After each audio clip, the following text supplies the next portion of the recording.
Si vous aussi, vos profs écrivaient trop de bavardages dans vos bulletins, bienvenue dans un podcast de plus. Et peut-être celui de trop. Au micro, Kenza, Manon et Gabriel vous souhaitent une bonne écoute.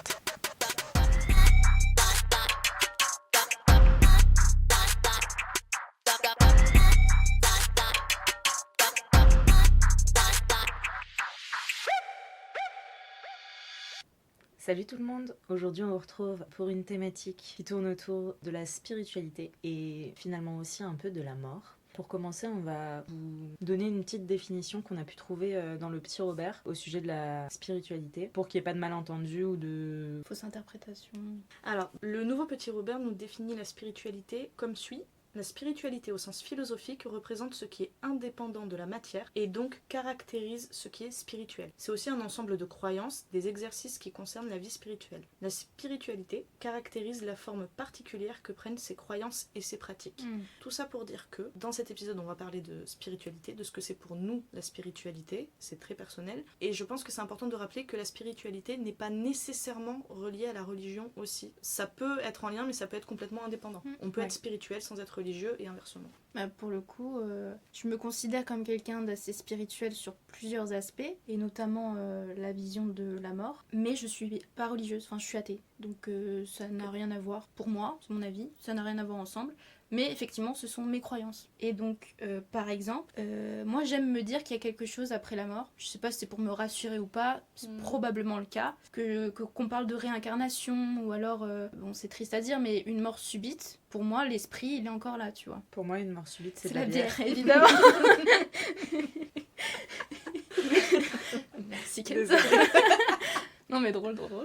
Oui, pour moi, genre, l'esprit pourra toujours être là parce que c'est tellement, je sais pas, accidentel, et vous allez me dire, oui, mais la mort, elle se prévoit pas toujours, enfin, peut-être quasiment jamais, nanana, oui, mais, sans me moquer. J'aime bien comme tu te défends avant même d'être attaqué. Non, mais parce que j'ai eu souvent cette conversation-là, et c'est des choses qu'on a pu me dire. Tout ça pour dire que oui, donc pour moi, je crois aux esprits, à quelque chose après la mort. Aussi dans le fait de me recueillir. Bah, en France, en tout cas, c'est commun d'aller sur la tombe de la personne, de discuter, de poser un bouquet de fleurs, etc., etc. Moi, j'ai pas ce besoin-là. Je vais me recueillir autrement. Je pense par exemple, je vais allumer une bougie et je vais dire ce que j'ai à dire par rapport à la personne, et je l'éteins et voilà. Moi, ça me fait du bien, parce qu'en plus c'est compliqué quand t'as une famille qui est dans les quatre coins de la France, ou qui sont pas forcément enterrés ou incinérés ou Au même endroit. au même endroit, et que ça peut rendre les choses compliquées. Ben moi, j'ai trouvé ma propre façon à moi de me recueillir, et qui me fait beaucoup de bien en vrai. Et aussi, quand je rêve, et que dans mon rêve c'est des personnes qui sont décédées de mon entourage, etc., et bah quand je me réveille, j'aime à me dire, mais en fait elle est venue me rendre visite. Et en fait bah c'est juste une conception, je sais pas si d'autres personnes ressentent tout ça comme moi, mais en tout cas moi c'est ma vision de la mort et de ce qui peut se passer après, quoi. Trop intéressant parce que, alors, je suis athée aussi, mais j'ai pas de spiritualité très marquée. C'est ce qui nous différencie là, tu vois. Quand t'étais en train de parler de se recueillir, etc., ça m'a fait penser aussi au fait que j'ai pas de spiritualité marquée, mais j'ai perdu peu de monde en fait autour de moi. J'ai pas été très confrontée à des décès, à la mort. Il y a eu mes grands-parents, mais j'étais assez jeune et donc c'est assez flou pour moi aujourd'hui. Et donc j'ai pas ce besoin de me recueillir. Mais tant mieux, hein. J'ai pas de... En vrai, tant mieux, hein. J'ai pas de croyance de vie après la mort, j'ai pas ces choses-là, mais je pense que c'est parce que j'ai pas été vraiment confrontée. Et ce qui me fait me dire ça, c'est que cet été, je suis partie en vacances, là où mes grands-parents sont enterrés, et c'est la première fois que j'allais me recueillir, que j'allais dans un cimetière et que j'allais me recueillir. Et je le faisais un peu pour ma maman aussi, et je me suis rendu compte que ça m'a plus touchée que ce que je pensais, et ça m'a fait du bien. C'est pour ça que c'est peut-être juste que j'y ai pas été confrontée, et que donc ma spiritualité est pas très marquée parce que j'en ai pas un besoin viscéral au quotidien. Mais le fait d'avoir eu cette expérience cet été, d'avoir été étonnée de mes propres émotions et de comment ça m'avait apaisée, etc., ça me fait me dire que c'est quelque chose qui pourrait se développer chez moi peut-être plus tard, quoi. Bah c'est encore un apprentissage, quoi. Exactement. Moi maintenant je pense un peu comme toi, c'est-à-dire que je pense pas qu'il y ait quelque chose qui existe après la mort, même si franchement c'est un de mes jeux préférés d'imaginer comment c'est de ne plus être là. Je pense clairement qu'on continue de vivre à travers les souvenirs et à travers les personnes pour lesquelles on a joué un rôle dans leur vie, et que c'est finalement une autre forme de vie, pas consciente, mais je pense pas qu'il y ait quelque chose du type réincarnation ou paradis, enfer, c'est pas du tout ma vision des choses. Par contre en termes de spiritualité, alors je sais pas si c'est vraiment ça, je crois en l'énergie, mais de de par la physique et la chimie. C'est très bizarre, mais je rattache ça pas forcément à de la spiritualité, mais plus à des faits scientifiques. À savoir les forces qui s'exercent les unes sur les autres en termes de molécules, d'atomes, etc. Je pense que dans l'infiniment petit, il y a quelque chose qui peut se faire qui aura un impact sur le plus grand. Comme quand on rentre dans une pièce et qu'on dit « Ah, c'est chargé d'énergie positive ou négative », ou parfois tu rentres quelque part et tu te sens pas à l'aise. C'est la mémoire des murs. Ouais, oui, il y a des lieux ont une histoire. Et il n'y a pas forcément de raison à ça, c'est-à-dire qu'il n'y a pas forcément sombre, c'est pas forcément glauque, ça pue pas, ou voilà. Non, mais tu sens que c'est imprégné. Tu te dis « Je me sens pas à l'aise ici ». Et je pense qu'il y a une question d'énergie physique, chimique, et c'est en ça, je pense que je me rapproche le plus de la spiritualité. Je sais pas si c'est... Si, je te rejoins là-dessus, et je te rejoins sur le... Pour moi, t'es vivant tant qu'on parle de toi, et que tu existes dans les souvenirs. En fait, c'est ça, c'est pas tellement parler de vie, c'est plus parler d'existence. Tu continues d'exister à travers, à travers ton entourage qui parle de toi, à travers les souvenirs, à travers les photos, les films, les choses comme ça. Je te rejoins assez là-dessus. D'ailleurs, si vous l'avez pas vu, foncez voir Coco, ça parle très bien de ce sujet-là, de la transmission, de la famille. Disney. Moi, j'ai vu le film avec Gad Elmaleh en tête. Alors, je précise, Coco, le film Disney, hein, voilà, qui parle très bien de ça, d'honorer la mémoire des défunts, mais etc. ça, c'est culturel aussi chez eux, les Mexicains. Oui, la fête des morts. La fête des morts. Oui, mais qui est... En tout cas, moi, si je devais me rapprocher de quelque chose, ce serait de ça, Mais j'ai eu cette même impression en regardant le film, enfin, même ça m'a fait comprendre aussi, d'autant plus cette importance de parler des gens qu'on a perdus, de continuer à les faire exister. Et le film en parle vraiment très bien. Donc n'hésitez pas à regarder, à faire regarder aux enfants aussi. C'est très important. Et tiens, ça m'amène aussi à un truc auquel je pense. Est-ce que ça vous est arrivé avec vos potes plus jeunes, ou même en fait récemment avec d'autres gens, est-ce que ça vous est déjà arrivé de planifier vos morts? Parce que nous, dans notre groupe de potes de là où j'habitais avant, on sait, tiens, telle personne, elle veut telle musique pour son enterrement. Ah, pour l'enterrement. Okay. Est-ce que vous, c'est des choses que vous faisiez ou que vous faites ou pas du tout? Moi, je le fais, mais toute seule dans mon coin. Donc, pas très intéressant. Histoire que personne soit au courant. Non, mais je veux dire, j'ai pas un truc très élaboré, mais j'ai déjà pensé à qu'est-ce que je voudrais pour ma mort. Est-ce que je préfère être incinérée ou enterrée, ou faire don de mon corps à la science, par exemple. D'ailleurs, mais parenthèse importante, en France, automatiquement, on est tous donneurs d'organes. Il faut que tu fasses la démarche si tu veux pas l'être, plutôt que de l'inverse, ne pas l'être et faire la démarche. Donc voilà. Ok. Je trouve que c'est important. Tu vois, voilà, t'as raison. Mais en soi, c'est pas un truc dont j'ai trop parlé avec mon entourage, ou de temps en temps, je sais pas, on est posé avec mon copain et puis il y a une chanson qui passe et je dis ah, ça j'aimerais bien à mon enterrement. Mais enfin, on n'a jamais eu de sujet, de conversation sérieuse sur je veux ci, je veux ça. Alors lui m'en a plus parlé, mais moi j'y ai pas trop réfléchi, j'avoue. Moi pas du tout pour le coup. Je n'ai pas envie de penser à ça. En tout cas, je me sens pas prête à me dire pour mon enterrement, je veux qu'il se passe ça, que ça se passe comme ça et tout. Non. Je comprends. Mais c'est vrai que c'est bien. Pardon. Est-ce que t'es quelqu'un qui manifeste les choses? Je le fais de plus en plus, ouais. Est-ce que t'as peur de parler de ton enterrement ou de choses comme ça? Ça te porte malheur? Ouais, peut-être. Et même, comment dire, c'est compliqué, attendez. Même moi, c'est flou. Je vais préférer gérer mes émotions face à un décès ou organiser l'enterrement et tout, plutôt que, entre guillemets, faire subir aux autres, gérer le deuil de ma mort, qui doivent organiser mon enterrement. Et je fais un voile blanc là-dessus, j'ai pas envie de penser à ça, quoi. Et tu te dis pas que en parlant, ça peut les aider parce qu'ils sauront? Oui, mais... Je te le souhaite. Oui, vraiment non. Pas. Je l'espère pas, mais imaginons. Ouais, mais c'est jamais venu sur le tapis, quoi. Ok. Mais je me faisais la même réflexion que toi, Kenza, de justement, si tu veux pas faire subir ça aux autres, pourquoi tu le fais pas en amont? Mais je crois que je vois ce que tu veux dire. En fait, tu veux le planifier toi dans ton coin, mais sans en parler. Mais même pas, en vrai. Ton entourage. Ah non, même pas. Ah non, c'est vraiment pas un sujet. En tout cas, maintenant, tout de suite, non. Après, j'en sais rien. Mais là, non, j'ai pas envie de penser à ça. Ouais, mais je comprends.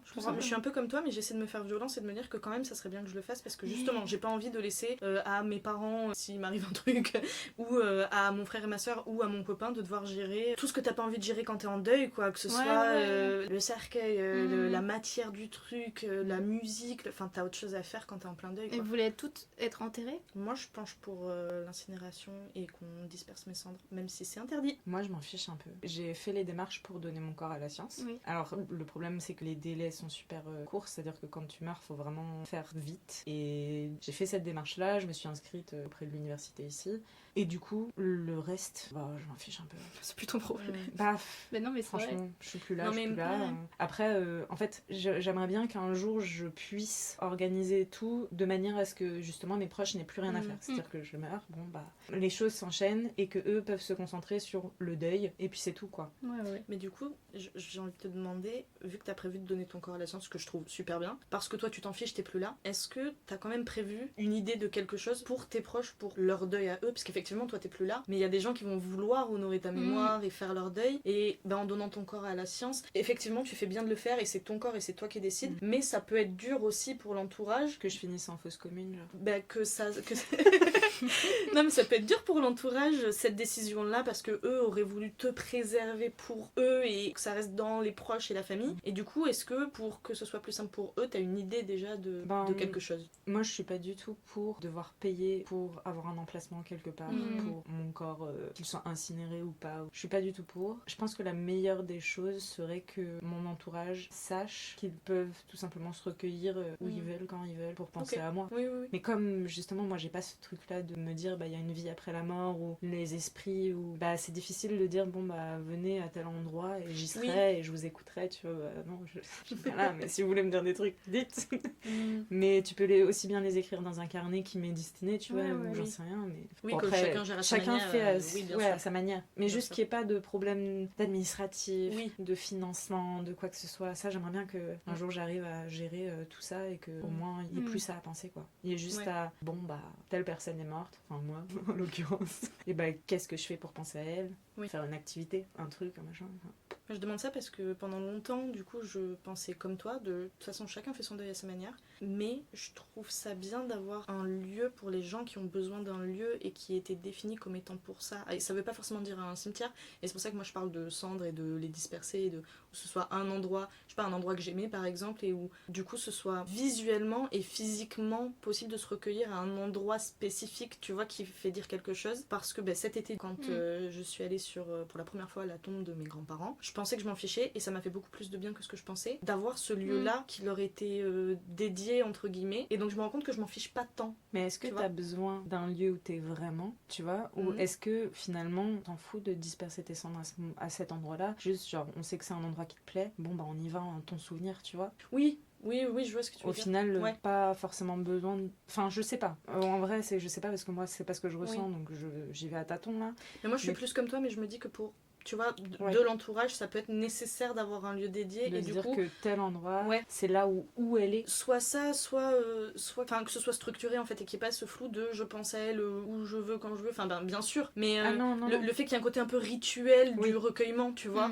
Je me dis que le fait de permettre à chacun de faire comme il veut, c'est très bien, mais que ça peut en dérouter aussi certains de comment on gère ça. Alors après, c'est pas à moi de m'en occuper, du coup, c'est à eux, c'est leur deuil. Mais c'est une question que je me pose, mais depuis là, très récemment. Donc c'est pour ça, c'est un peu flou là ce que je dis. Je sais pas ce qui est le plus adapté. Je te pose la question du lieu précis où tu es enterré, incinéré, ou voilà. Parce que, à titre personnel, mes grands-parents, par exemple, en Allemagne, ils sont enterrés. Ils sont pas enterrés. Ils sont incinérés. Ça, c'est ouf. Mais c'est exactement là où je veux en venir, c'est que pour moi, bon après c'est pour moi, peu importe, je sais que si je retourne quand je retourne en Allemagne, si je veux penser à mes grands-parents, je vais dans leur ancienne maison, qui est habitée actuellement par des personnes qui ne sont pas de ma famille. Bonjour, je viens me recueillir chez vous. Franchement, honnêtement, c'est un peu ça, c'est-à-dire que je vois aucun intérêt à aller dans un cimetière pour penser à mes grands-parents, étant donné que, oui, certes, ils sont peut-être ici dans une urne, etc., mais c'est pas un lieu que j'ai partagé avec eux. Oui, bien sûr, je comprends. Et donc je penserais plus facilement et je me recueillerais plus facilement dans un endroit que j'ai connu avec eux, et où du coup, quelque part, tu peux avoir cette idée de leur esprit encore quelque part dans les murs, l'énergie des murs, de tout ça, plus qu'un cimetière où il y a leurs cendres, où il y a leur corps. Mais est-ce que t'as forcément besoin du coup d'un lieu, d'un endroit, mais est-ce que tu peux le faire chez toi? Parce que moi, pour le coup, j'ai pas besoin d'aller à tel et tel endroit, que ce soit cimetière ou pas, ou un endroit où on a passé du temps ensemble. Moi, je peux le faire très bien toute seule chez moi, de mon côté, en pensant à cette personne, et comme je vous ai dit avec la bougie, ou comme t'as dit tout à l'heure, écrire dans un carnet quelque chose, etc., tu vois. Moi, je suis d'accord avec toi. Enfin, comme toi, c'est-à-dire que j'ai pas besoin de ce lieu-là, mais pour moi, ce serait plus simple, plus facile, là-bas. Enfin, en fait, c'est que c'est automatique. Pour genre, te connecter. C'est impensable de me promener et de me dire, tiens, ici, cette maison, je la connais, et puis, enfin, tu vois, genre, mais du coup, tu vas faire la démarche de, je sais pas, par exemple, tu te réveilles, tu dis, aujourd'hui, je pense à telle personne décédée, mariée, je dis bah tiens, je vais aller dans la maison, on a passé du temps ensemble, tu sais, ça va être pas ton activité, mais en gros, tu vas organiser ta journée dans le sens où tu vas aller, au lieu d'aller sur la tombe ou au cimetière, tu vas aller dans cette maison. Oui, en même temps c'est différent parce que je vis en France et que moi ils sont en Allemagne et que donc du coup forcément si je vais en Allemagne à cet endroit-là, oui ça se fait plus dans l'autre sens. Il y a forcément... C'est parce que t'es sur le lieu que que je vais y passer et que évidemment je vais penser à ce moment-là. Mais je vais pas aller par contre faire le trajet spécialement pour ça. Okay. J'ai pas besoin de me recueillir une fois l'année dans la maison de mes grands-parents. Au contraire, j'aurais plus un attrait aux photos, vidéos que j'ai avec eux pour justement me rappeler. Je suis d'accord avec toi. Ok, je vois mieux du coup ce que tu veux dire. J'ai une question pour toi, Gabi. Enfin, t'es celle qui a exprimé pour l'instant un côté spirituel plus prononcé, on va dire. Est-ce que c'est un espèce de réconfort et de doudou pour toi d'avoir une spiritualité très marquée, ou est-ce qu'il n'y a pas spécialement de lien entre une appréhension que ça s'arrête? Mais c'est possible, c'est possible que ce soit une meilleure façon pour moi de gérer le deuil. Ou même l'appréhension de ta propre mort, c'est plus de ça que je parle. Mais encore une fois, je pense pas à ma propre mort. T'y penses jamais? Enfin, pas jamais, mais j'évite d'aller dans ce... Je sais pas pourquoi. Et un vrai blocage là-dessus. Tu saurais pas dire si c'est quelque chose qui t'inquiète ou pas, ou juste t'y penses pas, quoi. En vrai, j'y pense pas. Juste, j'y pense pas. Et là, si t'y penses. Le couteau sous la gorge. Non, mais en vrai, je sais pas. Honnêtement, là, mon cerveau, c'est vide. Quand tu me poses ces questions-là, j'ai aucune réponse à te donner. Je sais pas. Ok. Mais je sais pas d'où ça vient. Aucune idée. Ok. Non, mais trop marrant. Parce que je pense que t'es la première personne que je rencontre avec qui j'en parle et qui me dit, je sais pas, je n'y pense pas. Parce que soit on me dit, oui, il y a quelque chose après, ou non, il y a pas, ou oui, j'ai peur, j'appréhende de mourir, ou non, j'appréhende pas. Et c'est la première fois que j'entends, je sais pas, j'y pense pas. Je trouve ça super intéressant. Et en même temps, comment tu peux appréhender quelque chose dont tu ne connais pas, tu vois? Bah, je pense que c'est très humain de penser très à ce que je viens de va dire. s'arrêter. Non, mais si, parce que évidemment t'appréhendes quand tu connais pas. C'est le but même de l'appréhension, vu que tu connais pas. Mais tu peux appréhender ou ne pas appréhender, justement. Enfin, c'est plus ça. Oui, bah pour le coup, là, non, j'appréhende pas. Enfin, j'en sais rien. Tu sais pas. C'est ma réponse. Je ne sais pas. C'est pas grave de pas savoir. Mais oui, on n'a pas toutes les réponses dans la vie. Enfin, c'est ça qui fait que Bien sûr, c'est un peu le jeu. C'est la grande question de la vie, justement. Mais quand est-ce que ça s'arrête ou ne s'arrête pas. Mais c'est peut-être parce que justement, au fond de moi, c'est pas une fin en soi, vu que moi je crois aux esprits, j'ai pas peur de le dire. Même si la personne est scientifiquement morte, pour moi ne veut pas dire qu'elle n'est plus là. Tu vois. Donc il y a peut-être de ça aussi qui joue sur mon fait que YOLO quoi. Entre guillemets. Ok. Je sais pas. Quand tu parles d'esprit, ça me fait penser au fait que je n'y crois pas, mais je n'ai pas envie de savoir. Ok. Et je me dis, est-ce que du coup j'y crois vraiment pas, ou est-ce que finalement j'y crois pas un petit peu? Le fait que tu veux pas savoir, c'est que tu crois un petit peu. Je sais pas, parce que quand on parle de esprit, es-tu là, etc. Moi je me dis, si t'es là, me le dis pas, tu vois. Ouais, ok, d'accord. Ne me le fais pas savoir, je préfère ne pas savoir. Bah ouais, après je vais pas rentrer dans les détails, mais il y a être ouvert aux signes et ne pas être ouvert aux signes. On dit que toute personne peut être sensible à ça, c'est juste toi si t'es ouvert ou pas. Et généralement si tu l'es pas, tu vas pas faire attention. Tout. Et ben tu vois, moi je le prends dans l'autre sens parce que je fais partie des gens pas ouverts sur ce sujet pour le coup, où je suis assez tranchée de moi je n'y crois pas. Voilà, c'est un truc pour moi. Et je me casse. Mais du coup, moi la question que je me pose de ce point de vue là, c'est on connaît tous des gens qui du coup y croient ou ont eu des manifestations d'après eux, des signes. Oui, tu vois, toujours de l'interprétation, évidemment. En fait, c'est ça, c'est ma mère qui m'a raconté une séance de spiritisme quand elle était jeune, alors qu'elle y croit pas du tout, et ça a, entre guillemets, fonctionné. Une copine qui, chaque année, à la date et à l'heure précise du décès de son père, il y a l'ordinateur qui s'allume, des choses comme ça. Je me demande à quel point c'est factuel. Est-ce que c'est des interprétations que toi tu fais parce que t'as envie d'y croire? C'est tout le questionnement. Oui, ou est-ce que c'est quelque chose de très ancré, de très réel? Parce que moi qui n'y crois pas du tout, je me dis c'est des choses que là tout de suite t'expliques pas, ou alors des interprétations que tu fais et que tu pourrais faire à d'autres moments mais que tu fais pas parce que ça ne connecte pas, ça ne crée pas de lien logique avec ton histoire, et où pour moi tu trouves l'explication qui t'arrange dans ce à quoi tu as envie de croire. Mais du coup j'ai du mal à prendre ça au sérieux. Mais est-ce qu'au final c'est grave? C'est juste une façon de faire son deuil, quoi. Bien sûr. De gérer sa manière. Bien sûr, et c'est pour... Après, je dénigre pas du tout les gens qui y croient, ou je dénigre pas du tout le fait de voir des signes qui peut-être sont réels, peut-être le sont pas, parce que effectivement c'est pas tant la question, c'est est-ce que c'est quelque chose qui te fait du bien et qui t'aide, et je porte aucun jugement là-dessus, mais c'est quelque chose qui m'interroge beaucoup parce que comme je le ressens pas du tout, je suis assez d'une part admirative de ça et je suis assez curieuse aussi du coup de ce que c'est parce que je connais pas du tout ça quoi, enfin c'est pas quelque chose auquel je suis sensible et peut-être que j'aimerais l'être mais je le suis pas. Moi j'ai un peu le cul entre deux chaises à ce niveau-là parce que je suis d'accord avec toi en termes d'esprit, de personne, et pourtant je retrouve du coup finalement un côté spirituel dans le fait de penser que, et c'est pas vraiment de la spiritualité, mais bon, dans le fait par exemple que moi j'ai le chiffre 22, le chiffre nombre 22, pardon. Non, le chiffre, je sais plus. Le nombre. Mais on s'en fout, tout le monde dit chiffre. Bon bah, voilà. T'as le droit. Mais moi je voulais être prof. Oui, je sais, mais ouais, bref. Donc, le nombre 22 qui revient tout le temps. Et pour moi, il y a un signe, il y a un symbole. Je suis née un 22 et bon, bref, je vais pas faire la liste. Mais il y a tellement de 22 autour de moi que je me dis c'est pas possible que ce soit une coïncidence.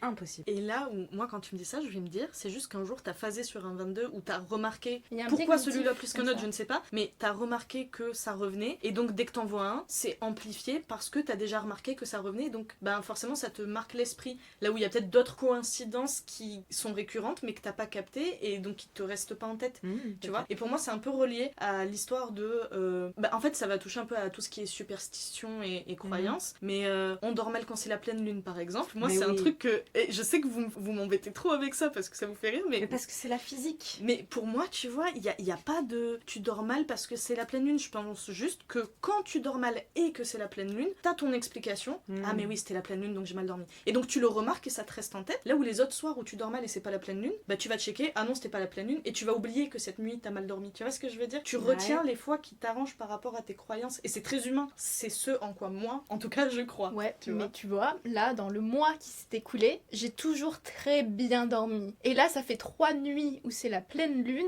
et mon gars, je dors pas. Mais est-ce que c'est pas parce que tu sais que c'est la pleine lune? Non, parce que des fois, tu vas le remarquer le lendemain, tu vois. Parce que moi, je dors mal tout le temps, tu vois. Il y a pas de pleine lune, pas pleine lune. C'est peut-être pour ça que tu crois pas. Peut-être. Non, mais c'est hyper intéressant, et il n'y a pas de réponse à ces questions-là, de toute façon, c'est que des visions des choses. C'est pas expliqué, mais on remarque. Il y a un lien probable. Il y a un lien. Comment, pourquoi, on sait pas trop. En tout cas, voilà. Et tu vois, je pense que le fait que j'ai pas une spiritualité très marquée fait que tant que les choses sont pas expliquées, j'ai du mal à croire qu'elles existent. Tu me donnes une explication purement scientifique à ça, bah ok, il y a pas de sujet. Et moi, je voulais rebondir sur l'apparition du nombre 22 dans ta vie et tout. Ça, pour le coup, je l'ai vu en psycho, c'est un biais cognitif. Ça s'appelle l'illusion de fréquence. En gros, je vais vous lire ce qui est écrit. C'est une combinaison de 2 biais cognitifs dans laquelle, après avoir remarqué une chose pour la première fois, on a tendance à la remarquer plus souvent, ce qui conduit quelqu'un à croire qu'elle apparaît fréquemment. Comme par exemple, je me souviens, on a vu l'exemple de tiens, j'aimerais bien m'acheter cette voiture, une C3. Et bah après, tu vas te balader et tout, et tu vas faire que de remarquer des C3. Genre tout le temps autour de toi et tout, t'es en mode ah bah putain, bah non, je vais pas acheter cette voiture parce que je la vois tout le temps. Mais c'est parce que tu te concentres sur quelque chose qui fait que bah tu vas remarquer. Comme quand j'ai pris un cocker et qu'en fait j'ai l'impression que tout le monde a un cocker. Mais là où l'aspect spirituel revient aussi, moi j'aime justement à croire aux signes. Là, toi, ton histoire des 22, moi ça me fascine, je la trouve hyper intéressante. Oui, il y a l'illusion de la fréquence et tout, mais je préfère prendre l'aspect de c'est les signes, c'est l'univers qui m'envoie des choses, et tout, etc. Parce que oui, ok, peut-être qu'il y a l'illusion de la fréquence, mais peut-être que c'est ça le côté, tu vois, ça se trouve c'est... Cette illusion est là pour quelque chose, voilà, même si c'est pas une illusion, elle a un sens. Oui, merci. Ok, je comprends. C'est toujours Manon qui dit les bonnes choses. C'est vrai. Mais oui, c'est ça, oui. Et moi, ça me fait penser à ma meilleure amie. Pour le coup, elle est très spirituelle, voire peut-être plus que moi. Elle a remarqué que quand elle pense à une personne qui est décédée dans sa vie, il y a une coccinelle pas loin. Tout le temps.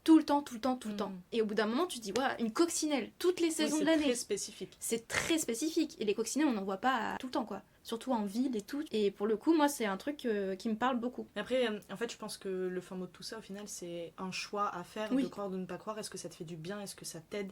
Peu importe à quel degré de niveau, que ce soit pour accepter, que ce soit pour faire un deuil, pour accepter ce qu'est la mort en soi, qui est un concept très flou en tant que vivant. Mais non, mais c'est finalement, on sait ce que c'est sans vraiment le savoir. Et je pense que la spiritualité peut aider, tout comme la religion peut aider aussi. Mais c'est vrai que ça reste très théorique pour moi, étant donné que que je n'ai ni appréhension de ma propre mort, ni spiritualité très marquée, ni croyance très présente. Voilà, autant je suis très inquiète de la mort de mes proches, autant la mienne, comme je peux pas en avoir peur étant donné que je suis persuadée qu'il n'y a plus rien et que donc comme il n'y a plus de conscience, les décès c'est dur pour l'entourage, je veux dire quand tu meurs tu t'en rends pas compte, tu meurs quoi, donc qu'est-ce que tu veux appréhender, enfin quand tu penses qu'il n'y a rien après et que tu n'as juste plus de conscience, qu'est-ce que tu veux appréhender, tu vois, tu peux pas appréhender de la douleur, tu peux pas appréhender de la tristesse, tu peux pas... Mais là, t'as pas peur de ta mort? Non, mais je m'en rendrai pas peur... compte. Oui, mais genre c'est pas la peur de c'est que la vie s'arrête. Oui, mais non, parce que j'aurais pas conscience que la vie s'arrête. Je veux non, dire, mais elle là, s'arrête tout de suite. Oui. T'as bien peur de ne pas vivre certaines choses parce que si tu meurs, tu peux pas les vivre. Même pas. Je me suis déjà posé la question parce que à chaque fois on me regarde comme t'es en train de me regarder pour savoir que Kenza ne comprend pas ma réponse.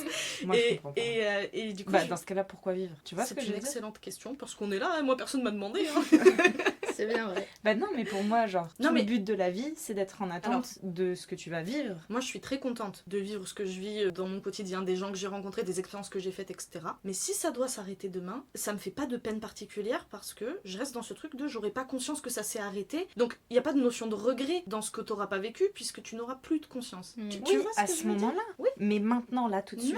Si ça s'arrête, ça s'arrête. C'est vraiment pas quelque chose qui me pose problème, tu vois. Si ça s'arrête, ça s'arrête. Et j'aurais bien vécu le temps que j'ai vécu. Et j'ai pas ce truc de j'ai peur de rater des choses. J'ai pas peur, mais ça me fait chier. Ouais. Je serais genre purée. Donc du coup Oui, là mais... ce que vous êtes en train de me dire c'est que j'aurais pas telle personne machin, j'aurais pas... Qu'est-ce que ça me fait chier? Pour moi c'est s'inquiéter ou enfin se prendre la tête et se faire du mal entre guillemets pour rien parce que c'est une peur que t'as actuellement et qui est humaine, donc voilà, de rater des expériences ou de passer à côté de certaines choses, mais comme quand ça t'arrive t'en as pas conscience, c'est des peurs qui sont ancrées que dans ton présent là et à part te prendre la tête à l'instant T ça te sert pas, tu vois ce que je veux dire?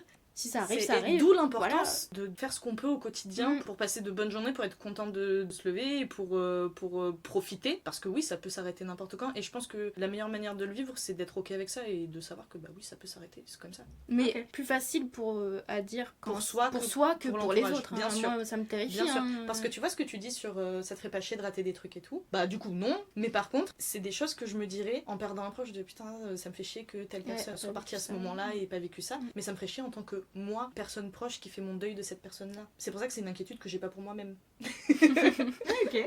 Là, c'est 404 erreurs mais dans oui, la tête de Kenza. c'est très personnel au final. Voilà. Et donc c'est pas quelque chose qui Et donc m'inquiète. ça te ferait pas chier de pas voir les enfants de tes frères et sœurs, de voir tes parents ce qu'ils vont devenir, ou de voir ce que ta sœur va devenir ou ton frère va devenir, ou... Mais bien sûr que c'est des trucs où oui c'est dommage, mais j'arrive pas à me dire que ça me ferait chier. Ça te ferait pas chier de louper mais ces là moments-là. tout de suite oui. Là, mais tout voilà, de suite, mais c'est exactement ce que je te dis. Je vais être en mode ouais un peu chiant. Un peu chiant. En fait c'est ce que je te dis, c'est que oui là en tant que vivante bien sûr, et c'est pour ça bien sûr tu me demandes si je veux vivre, bien sûr parce que je veux voir ces choses là, mais si je les vois pas, j'aurais pas conscience de pas les voir. C'est juste ça. Moi, mes je suis d'accord avec toi. Hein. Ah bah c'est juste que je me suis mal exprimée alors parce que c'est juste ça.